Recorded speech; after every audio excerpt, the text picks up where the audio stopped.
Bonjour et bienvenue dans une nouvelle vidéo de Samcha qui danse. Je suis Marjorie et je vous propose aujourd'hui de continuer ensemble le travail que l'on fait sur les relations amoureuses et surtout le problème d'emprise qui peut arriver dans certains couples.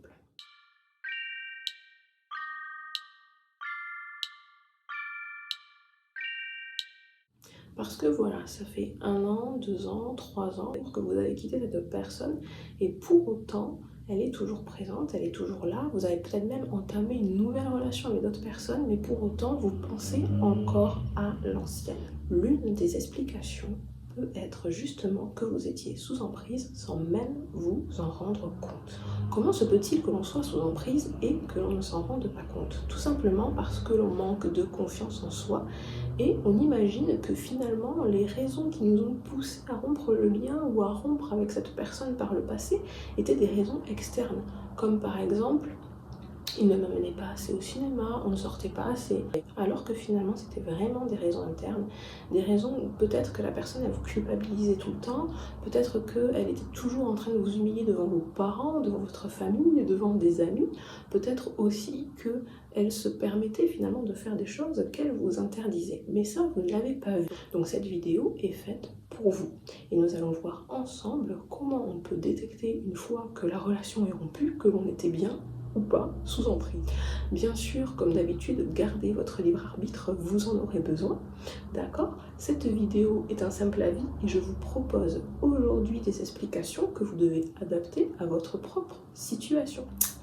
Donc, déjà, il faut savoir que à partir du moment où vous avez rompu avec cette personne, si vous ressentez depuis ce jour-là une insécurité totale à l'idée de sortir, de vous promener à l'extérieur, de sortir avec des amis, de voir des personnes que vous aviez en commun, peut-être que vous avez été une personne sous emprise. Pourquoi?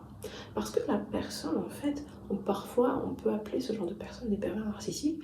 Ici, je ne donnerai pas de nom de pathologie parce que finalement, je pense qu'une personne peut exercer une emprise, qu'elle soit perverse, narcissique ou pas. Et que c'est sa volonté, justement, de vous asservir pour faire de vous ce qu'elle veut. Donc, imaginons que dans les relations passées, vous aviez des attitudes, des comportements qui dérangeaient cette personne, comme on l'a déjà vu, aller danser par exemple. Vous n'aviez pas le droit d'aller danser. Bon. Et finalement, ça a commencé par le droit de ne pas aller danser, ça a fini par le droit peut-être même de ne pas manger de poisson. Ça peut être des choses vraiment dérisoires, mais à force de vous interdire, vous finissez par avoir peur de faire des choses qui vont déranger cette personne, et cette personne, finalement, finit par vous contrôler.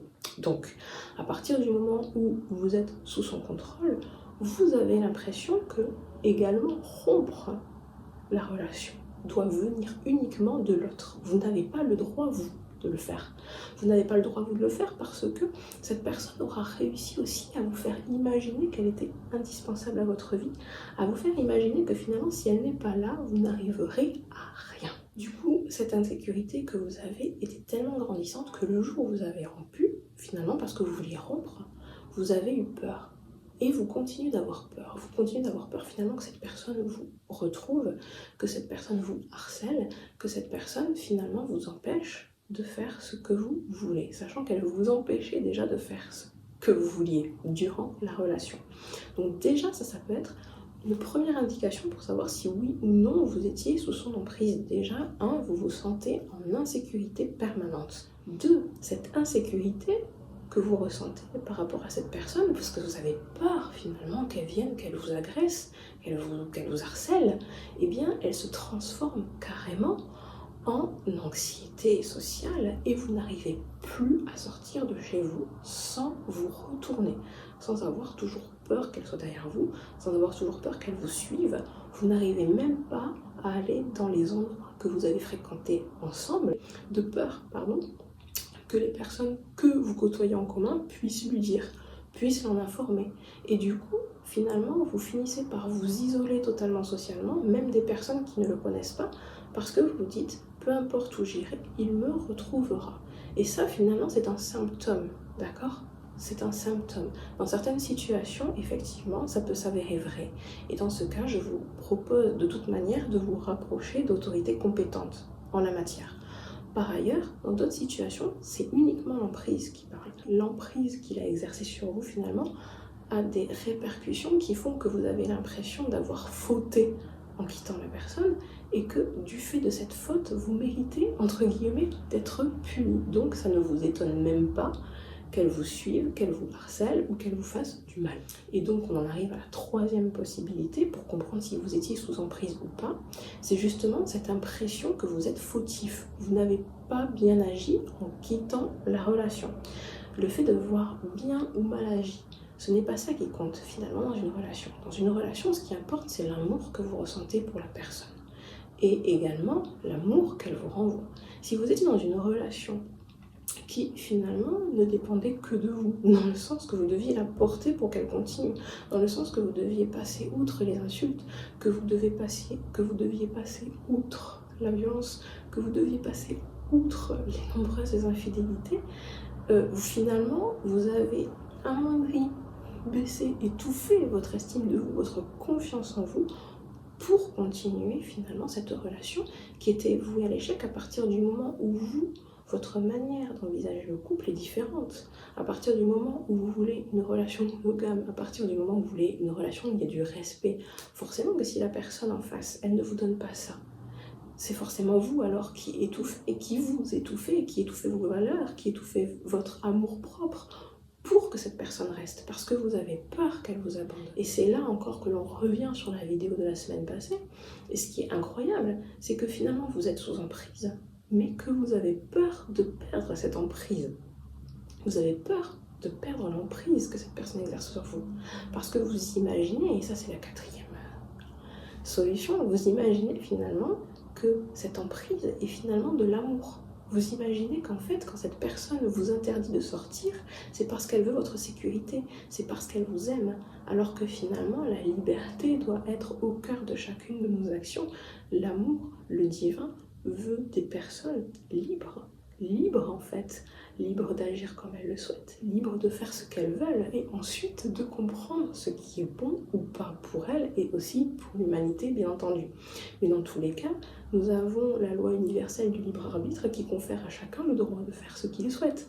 Vous pouvez donc à cet instant comprendre que à partir du moment où vous avez imaginé que tout ce qui vous a bridé était en fait de l'amour, il est difficile pour vous ensuite de passer au-dessus, de passer au travers. Et que même si vous avez rompu le lien, et là c'est très intéressant pour la suite de vos relations futures, même si vous avez rompu le lien, vous pouvez imaginer que la nouvelle personne avec qui vous êtes est la même que l'ancienne. Et donc du coup, ce qui vous était interdit, vous n'allez pas oser, vous n'allez pas essayer de le faire avec la nouvelle personne. Et vous transposez finalement la personnalité de votre ex-conjoint à la nouvelle, sans même demander à la nouvelle personne si elle est ok ou pas pour certaines activités. Vous comprenez ce que je veux dire? C'est que si avant, par exemple, vous n'aviez pas le droit de sortir le soir, peut-être que la nouvelle personne, elle a envie de sortir elle aussi avec ses copains et que finalement vous pouvez tout à fait sortir, mais vu que vous avez peur de sa réaction, vous n'osez pas le dire. Et vu que vous n'osez pas le dire, en plus, il est même possible que vous lui interdisiez vous-même de sortir. Parce que vous vous dites, oh mais attends, si moi je sors pas, si j'ai appris finalement, entre guillemets, de mon ex que sortir c'était pas bien, alors dans ce cas, je dois pas sortir moi non plus. Je dois pas sortir dans toutes mes autres relations. Mais ça veut dire que du coup, les personnes avec qui je suis n'ont pas le droit non plus. Et finalement, on se retrouve avec des règles tacites et des non-dits qui vont peut-être faire du mal et blesser la nouvelle personne avec qui vous êtes, alors qu'elle n'est au courant de rien. Elle ne sait pas d'où viennent vos blocages, elle ne sait pas d'où viennent ces mécanismes négatifs. Donc, pour réussir finalement à construire une relation durable avec une nouvelle personne, il vous faut déjà comprendre que dans les relations passées que vous avez eues, peut-être vous étiez sous emprise et que maintenant vous souhaitez du renouveau, du changement et de l'amour. Essayez de faire comprendre à cette personne par où vous êtes passé, même si je sais que c'est dur, mais une fois que vous avez confiance et que vous essayez d'avoir confiance, de donner un petit peu plus des explications sur vos blocages, sur vos difficultés, pour justement essayer de construire ensemble l'amour dont vous méritez, parce que la relation va se construire à deux et que c'est quand même dommage de gâcher une nouvelle relation, une belle relation, une relation que vous voulez épanouie par des problèmes passés qui n'existent plus uniquement parce que vous avez conservé un lien, entre guillemets, avec votre bourreau. Parce que ce n'est qu'un lien. Et ce lien peut être rompu à partir du moment où vous vous dites aujourd'hui, Seigneur, s'il te plaît, aide-moi. Aujourd'hui, je veux me libérer de toute emprise d'homme passé. Aujourd'hui, je veux du renouveau dans ma relation de couple. Je veux que tu m'aides à communiquer au plus clair avec lui ou avec elle pour ensuite que l'on réussisse ensemble à créer un vrai amour, un amour le plus pur possible qui se rapproche justement de ton amour inconditionnel. Sur ce, je vous souhaite une magnifique journée ou une magnifique soirée en fonction du moment où vous regardez la vidéo. Je vous souhaite également une belle relation de couple et à la semaine prochaine. Bye bye.